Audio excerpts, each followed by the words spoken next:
Meanwhile, Hasan set off towards the other end of the island. He headed for the hills to sample some of the finest brews the island has to offer. You see, Jamaica's the home of Blue Mountain coffee.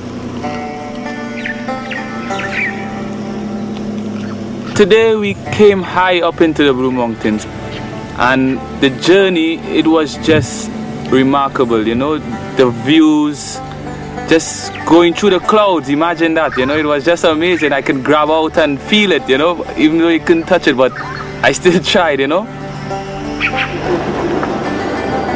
We had the opportunity to see some of the most beautiful mountain ranges I have ever seen within the Caribbean region, and we finally made it up to the estate to meet Jason Sharp and his brother Richard. They run the Clifton Mount Coffee Estate. So Jason, it's very beautiful up here in the Blue Mountains, man. Yeah, man, welcome. Pleasure to have you, Hasan. Pleasure to have you. Tell me a bit more about the estate. Well, Clifton Mount is a coffee estate that was established in somewhere around 1735. Okay. So we're almost 300 years old, growing Blue Mountain coffee in the majestic Blue Mountains. Does the height affect the taste of the coffee, basically? Altitude is critical in developing a really balanced cup of coffee.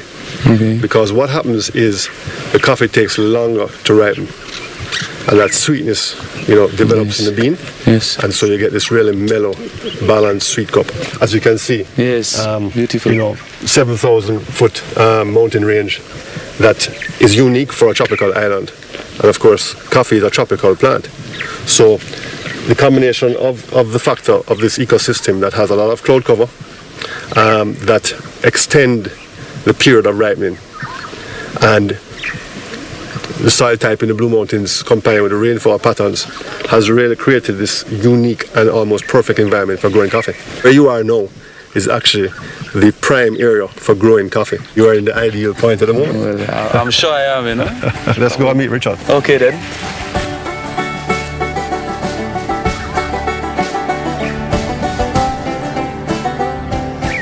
Wow, Richard, you really have to be agile to get up here, man. It's a bit of a Blue Mountain goat.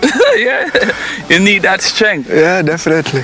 So, Richard, how do you go about picking the coffee beans?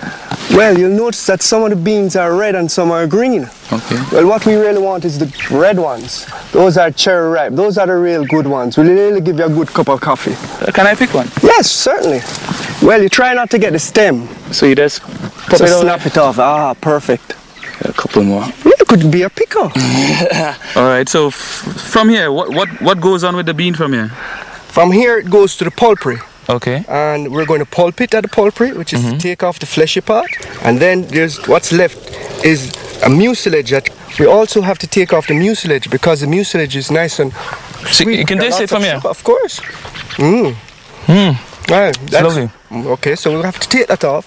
So it's pulped and then washed. And then we have to dry this bean by the sun. Okay. So how long does this process take? It takes about 7 days to dry. All right.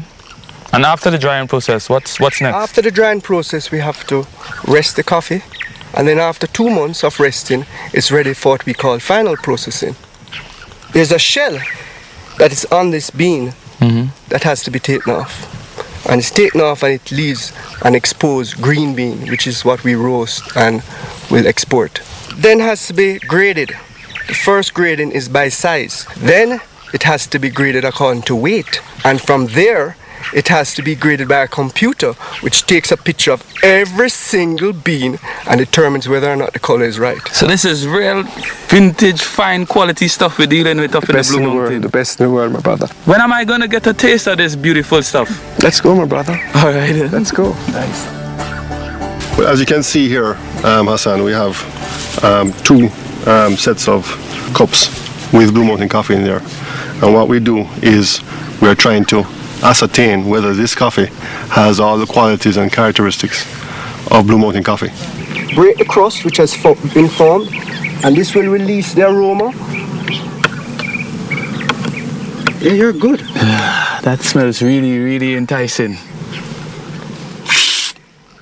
it was very unique way of tasting the coffee, slurping it from the spoon, tasting the different flavors that came from it. You know, there was a bit of chocolate, a cinnamon kind of flavor. It was just a remarkable taste on the palate. You know, I'm feeling feelings here, feelings there. It's good stuff.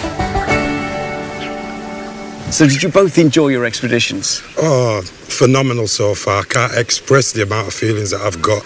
The heat, the food, the flavours, the markets. Absolutely brilliant so far. It's got the lot, hasn't it? Yeah, it was just wonderful, you know, going into the Blue Mountains and just seeing the beautifulness of Jamaica. It was just so real, you know. I loved it. Now, Curacao is only about 40 miles off the coast of South America, so you can imagine a lot of the produce comes in daily from Venezuela. So while Barrington heard about herbs, Hasan visited Willemstad's floating market. There he met Max Martina and also some of the Venezuelan traders who come over and live in the harbour for months at a time to sell their wares. Hello, Max. Hi, Hasan. How are you? Welcome on my island. Tell me a bit more about yourself in it, Max.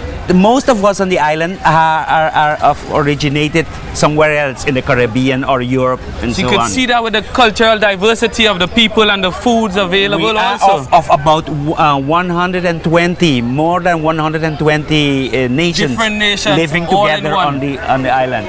The market itself, it's not floating like, you know, you would think it's on water, but it's because of the boats that come in from Venezuela.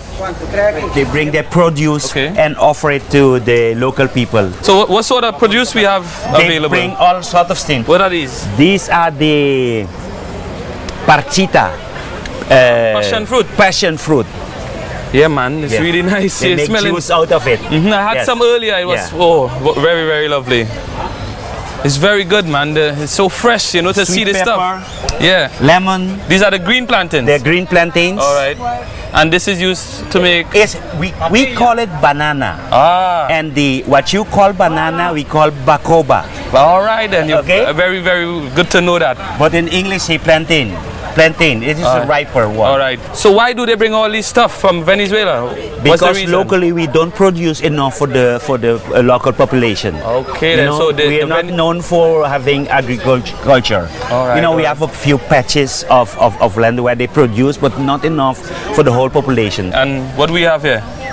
The avocado. Wow. We say aguacate. Aguacate. Aguacate. Aguacate. Look at the size of this, man. Yes. You know, normally in the UK we have the smaller one, but you only get the larger ones. Originally from South America. Most of the Caribbean islands have the same products.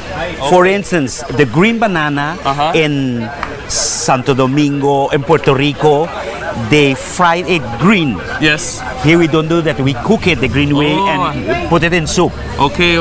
So every island with their own style. So Max, can we just ask him a few questions? Oh yes, they're willing to answer. All right. So how long do you stay here?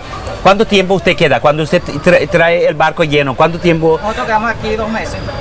He stays here 2 months, then he return home. But there are some, they come on the other side, they stay for 2 days. You know, they disembark, they leave their product. So there's some people who bring the stuff. Yes. And there's some people who stay here and sell the stuff. Sí. Gracias, man. Thank you very much. Okay, un placer. Yes.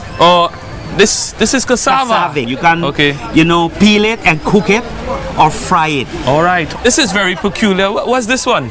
This is the okumo. Okumo. This is. They put it in soup. All right, so they make a rich soup. They put okumo, they put yam, they put sweet potato, hearty stuff there. Very, very. Yes. When you have that, you know, you don't need anything else. They say when you have a bowl of that kind of soup.